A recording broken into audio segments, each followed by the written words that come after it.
Elijah and Daddy Sundays. I drive the car to the cemetery. Unfortunately, that's the only place I can spend time with my son. And I kind of just give Elijah updates on the vehicle and read him a book or do a puzzle with him and talk about future projects.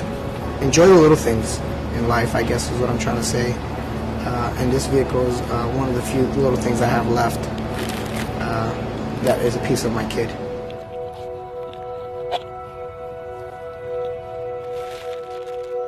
My son was murdered by his mother the day after I got custody for him. My goal as a father, like any car guy, was always to do car things with my son. So I always thought it would be pretty cool. I released the car in 2014, shortly after he was murdered, for VIP Fast Auto Fashion. They were very helpful and supportive. The car wasn't ready. We towed it to the car. The car show started at 9. We got there early at 2:30 in the afternoon. The car barely made it. And everybody was very supportive towards the build and what it stood for. And that's pretty much what the car, it's a nostalgic feeling. I drive the car in memory of my son. He's my co-pilot, you know. As a dad, I kind of just, my son's with me every minute of the way as I build these cars and drive these cars. And every time I get compliments on these cars, I tell people, you know, they're not my cars, they're my son's cars. Eventually, as he got older, they would be his cars. From my Corolla 86 to this Nissan to any future projects.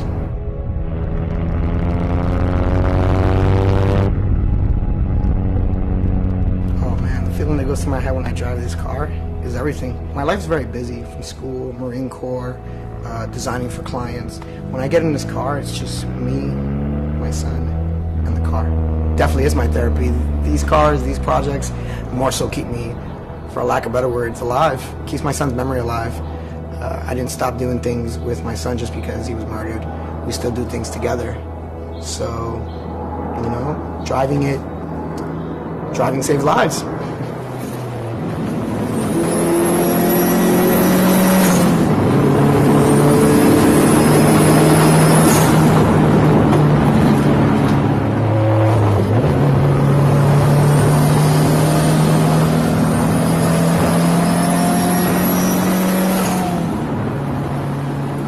Ever since I was young, me and my cousin, Giovanni, we'd go watch the street races, and we'd always talk about how we were going to get our own cars. And finally, we, you know, as we got older, got a little more money, picked up my first car was a 1984 Volkswagen Rabbit.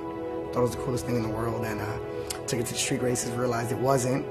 And then from there, kind of just snowballed, it escalated, you know. A Rabbit led to a GTI, GTI led to a Civic, Civic led to a Type R, GSR, and as I got older, it just evolved into a passion, an artistic passion of expressing myself, you know, from the colors, from the rims, to the modification of the engine. Just one big expression of art. You know, my cars define who I am or how I'm feeling. The first time I ever saw an S13, actually, I was 19 years old, and my Civic had got stolen out of Brooklyn, New York. That's where I found it. And my buddies over at TRT Racing, Tantrum Racing, the owner Brian, they were all into Nissans, and they introduced me into picking up an S13. So I tried it out. It was a little different, and I really liked it. And then from there, I owned a few S13s before I actually got to this one, and kind of perfected the tweaking of owning a good S13. I found this car in one of the forums. It was a complete car. Finally, I noticed the seller decided to part out the vehicle, and I bought a bare shell. We shipped it over from Virginia here to California. The car sat in my garage for about 2 months. We bought an SR20, we dumped it in thinking we could do it easy, which everything works in theory, which obviously it didn't. And now we're trailering it up and down to different locations to figure out wiring, bolt-ons. Finally, I found a shop called Cartoon, a guy named Justin Lim, who's been in the scene for a while, who actually walked me through step-by-step of building a great project car had it just been a bare shell. And it kind of just snowballed. You know, hey, can you wire the car for me? Turned into, well, since the engine's out, let's do pistons. Well, since you opened up to do pistons, let's block it. You know, let's bore it out the block. Well, while we're waiting for pistons, you know, let's upgrade your turbo. Let's do a turbo manifold. Well, this Greddy intake manifold. In the process of waiting for parts, I found other parts that were for sale, and I just kept buying, and then a good buddy of mine that I met sang. And he convinced me, he was like, hey, why don't you go wide body? And I was like, I don't know, man, it sounds pricey. And he made a couple phone calls for me, my good buddy Jason over at Pan Auto, who was a sales rep at the time, ordered the Rocket Bunny kit for me and called me one day and said, "Shells, we got you on the list. One's coming your way."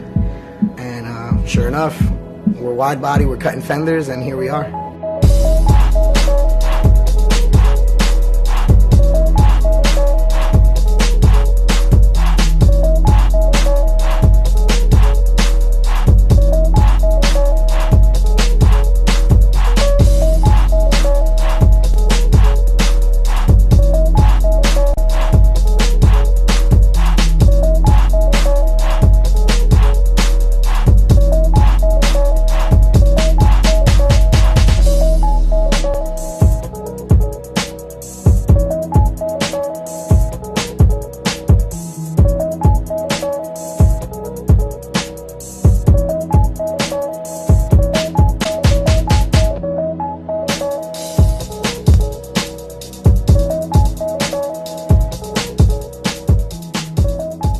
Wheel and tire setup, I'm running Falcon Azenas, RT 615Ks. Fronts are 265 40 by 18, the rears are 295 40 by 18, and the wheels are 3-piece Workmeisters S1s. They are 18 by 9.5 and 18 by 10.5. AirX does allow you to stiffen or soften the suspension.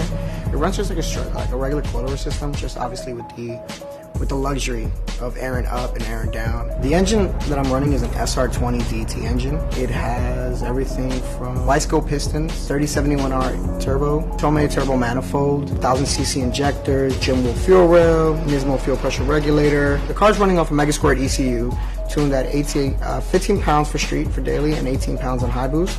Approximately about 400 horsepower, done by Sean over at Church.